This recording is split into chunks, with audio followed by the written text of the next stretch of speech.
নমস্কাৰ প্ৰিয় দৰ্শকবৃন্দ, আশা কৰোঁ আপোনালোক সকলো ভালে কুশলে আছে। মই মন্দিৰা আৰু মই আপোনালোক সকলোলৈ মোৰ চেনেল মন্দিৰাছ ৱৰ্ল্ডৰ আন এটি ভিডিঅ'লৈ পুনৰবাৰ স্বাগতম জনাইছোঁ। যিহেতু এইকেইদিন নেৰানেপেৰাকৈ বৰষুণ দি আছে, গতিকে মই ভাবিলোঁ যে পিঁয়াজি খোৱা যাওক। বৰষুণৰ বতৰত পিঁয়াজিৰ সৈতে চাহ একাপ খাই কিমান যে ভাল লাগে। আপোনালোকে ভাল নাপায়নে বাৰু? জনাবচোন কমেণ্টত। গতিকে পিঁয়াজি বনাবলৈ মই 5টা পিঁয়াজ বাকলি গুচাই ভালদৰে ধুই পখালি মিহি মিহিকৈ কাটি ল'লোঁ আৰু সেইখিনি ভালদৰে মাৰি ল'লোঁ যাতে এটা এটাকৈ ওলাই আহে। আৰু পিঁয়াজৰ পৰিমাণ অনুসৰি মই বেচন দিলোঁ, বেচন দি ভালদৰে মিক্স কৰি ল'লোঁ। আৰু মই দেখুৱাবলৈ পাহৰিলোঁ, পিঁয়াজৰ পৰিমাণ অনুসৰি মই দিলোঁ নিমখ আৰু ৰেড চিলি পাউডাৰ অকণমান। আপোনালোকে ইচ্ছা কৰিলে নৰসিংহ আৰু ভেদাইলতা পাতো দিব পাৰে।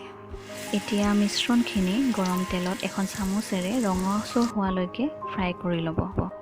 কম জুইত সিজালে ভাল, কিয়নো ভিতৰ আৰু বাহিৰৰ অংশখিনি ভালদৰে সিজে।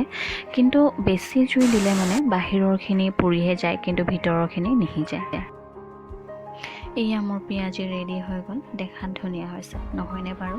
আপোনালোকে ট্ৰাই কৰিবচোন আৰু কেনে হ'ল মোক জনাবলৈ নাপাহৰিব।